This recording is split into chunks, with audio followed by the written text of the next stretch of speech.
그는 감옥 안에 있었습니다. 그러나 그날 밤 멕시코 최고 보안 교도소는 아무 일도 없었다는 듯 조용했습니다. 경보도 총성도 폭동도 없었습니다. 단 하나 사람 하나가 사라졌을 뿐이었습니다. 2015년 7월 11일 밤 멕시코의 알티플라노 연방교도소에서는 믿기 어려운 사건이 발생했습니다.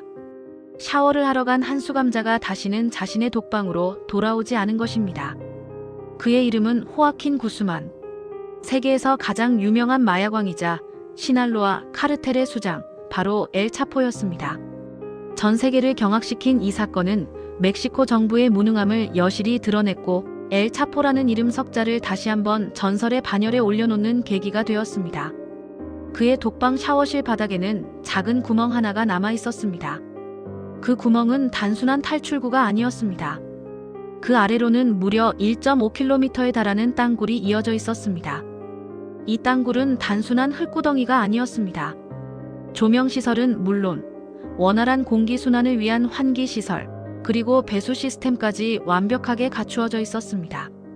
심지어 탈출의 속도를 높이기 위한 오토바이 레일까지 깔려 있었으니 이는 단순한 도주 계획이 아닌 수년에 걸쳐 치밀하게 준비된 공사 현장이었음을 짐작하게 했습니다.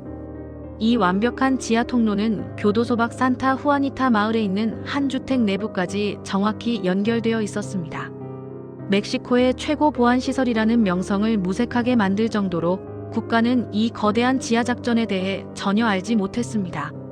국가의 위신은 땅에 떨어졌고 멕시코 사회는 충격과 함께 침묵에 빠졌습니다. 이 충격적인 탈옥은 멕시코가 마약 카르텔의 소나기에 얼마나 깊숙이 침식되어 있는지를 전 세계에 고스란히 보여주었습니다. 엘 차포는 단순한 범죄자가 아니었습니다.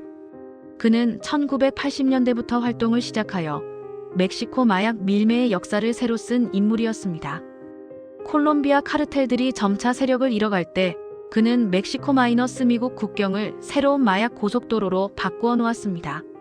그는 미국으로 유입되는 마약 유통의 절반 이상을 장악하며 막대한 부를 축적했습니다.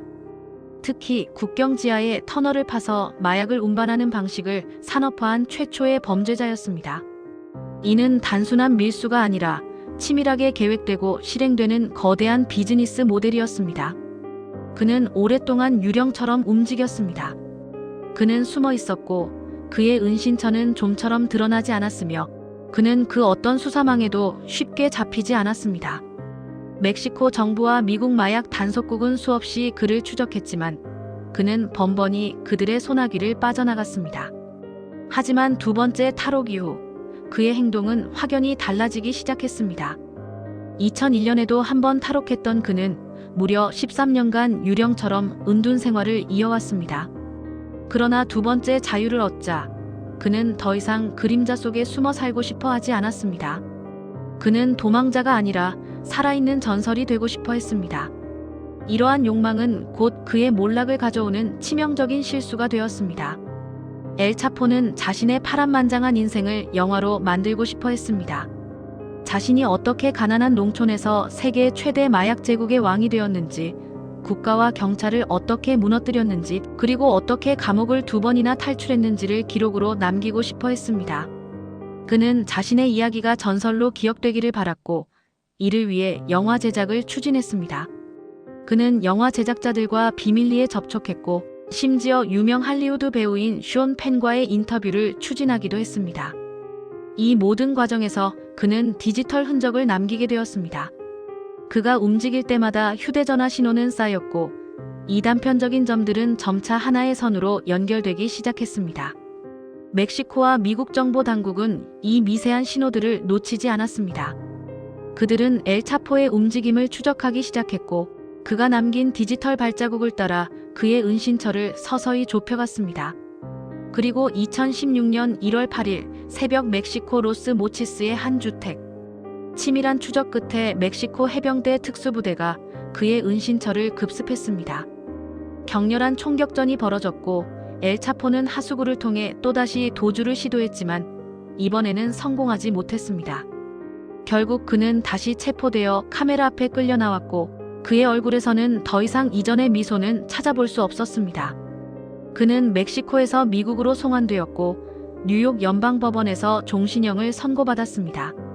그에게 부과된 추징금은 무려 126억 달러에 달했습니다.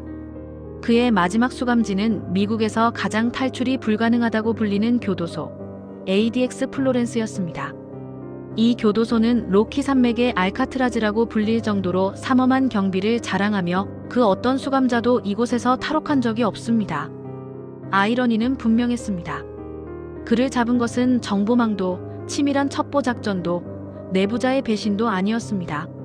물론 이러한 요소들도 그의 체포에 기여했지만 궁극적으로 그를 무너뜨린 것은 다름 아닌 자신을 증명하고 싶다는 욕망, 즉 범죄자이기 이전의 한 인간으로서의 허영심이었습니다. 완벽했던 땅굴은 그에게 자유를 주었지만 카메라와 인터뷰는 그를 다시 감옥으로 돌려보냈습니다. 엘차포의 두 번째 탈옥은 분명한 성공이었지만 그 이후 그가 택한 전설이 되려는 마지막 선택은 결국 스스로를 노출시키는 자멸로 이어졌습니다. 그리고 이 사건은 우리에게 다음과 같은 질문을 남깁니다. 만약 그가 끝까지 침묵을 지키며 그림자 속에 머물렀다면 지금도 그는 어딘가에서 살아있었을까요? 그의 이름은 여전히 전설로 남아있지만 그 전설의 끝은 결국 인간적인 욕망에서 비롯된 허무한 몰락이었습니다. 멕시코 마약왕 엘차포, 그의 파란만장한 이야기는 이렇게 막을 내렸습니다.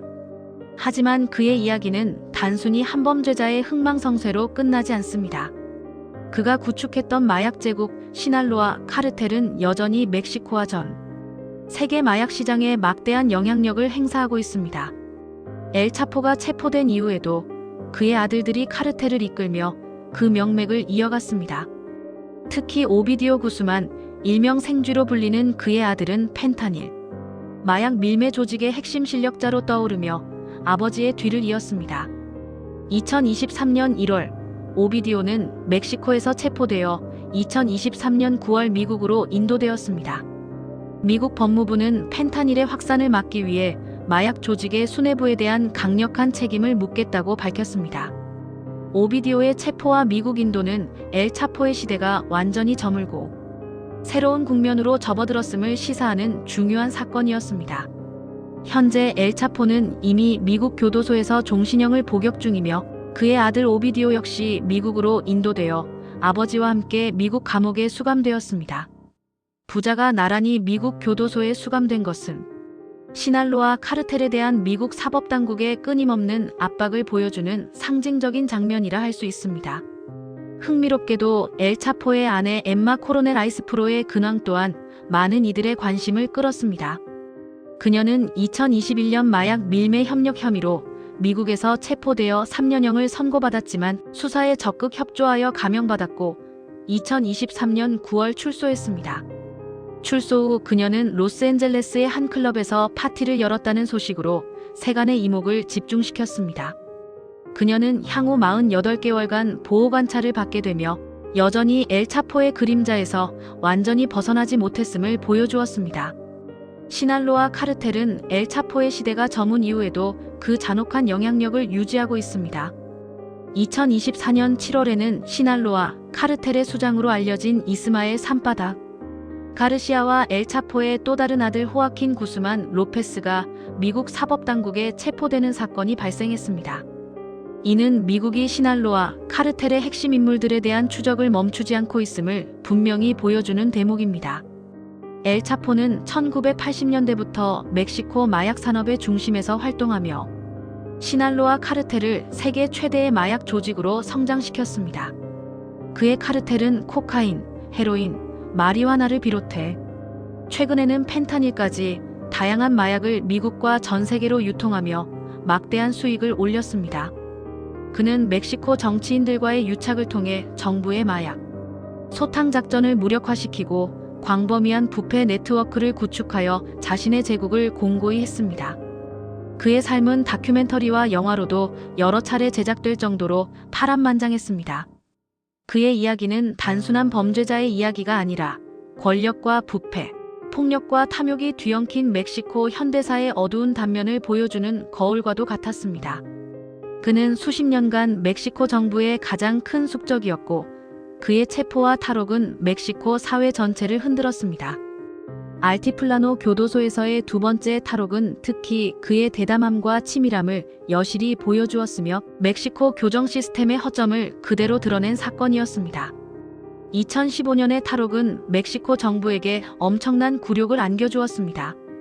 최고 보안시설에서 가장 악명 높은 범죄자가 사라진 것은 국가 안보에 대한 심각한 도전이었고 국제적인 망신이었습니다.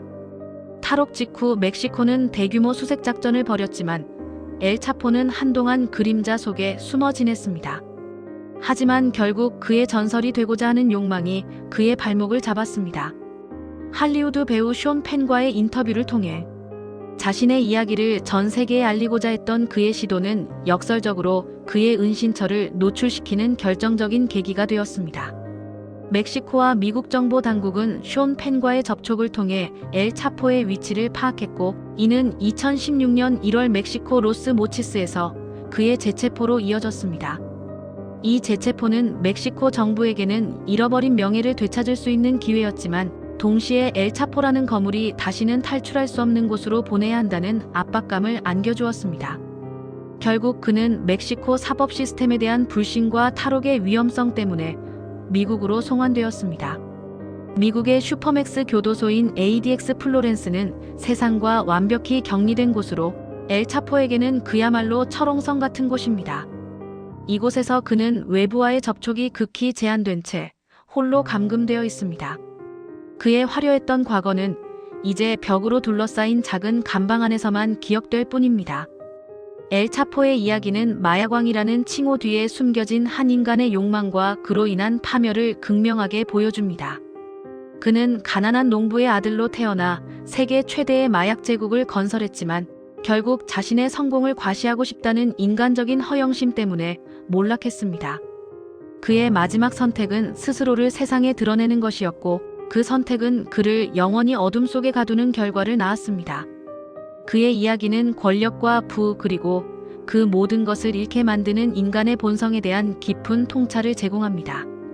오늘날 시날로와 카르텔은 여전히 멕시코 마약 문제의 핵심이며, 펜타닐과 같은 강력한 합성 마약의 확산은 미국 사회에 심각한 위협이 되고 있습니다. 엘 차포의 아들들을 비롯한 카르텔 수뇌부의 체포는 이러한 문제 해결을 위한 노력의 일환이지만, 마약 카르텔이라는 거대한 조직은 뿌리 뽑히기 어려운 복잡한 사회경제적 문제와 얽혀 있습니다. 엘 차포의 시대는 끝났지만 그가 남긴 유산과 그림자는 여전히 멕시코와 전 세계에 드리워져 있습니다. 그의 이야기는 단순한 흥미로운 범죄 이야기가 아니라 멕시코의 고질적인 부패와 빈곤, 그리고 전 세계적인 마약 문제의 심각성을 상기시키는 교훈으로 남아 있습니다. 우리는 그의 몰락을 통해 무엇을 배울 수 있을까요? 그리고 이러한 비극적인 역사는 어떻게 반복되지 않도록 막을 수 있을까요? 이 질문들은 여전히 우리 사회에 던져진 무거운 숙제입니다. 엘 차포라는 이름은 앞으로도 오랫동안 전설과 교훈 사이 어딘가에서 회자될 것입니다.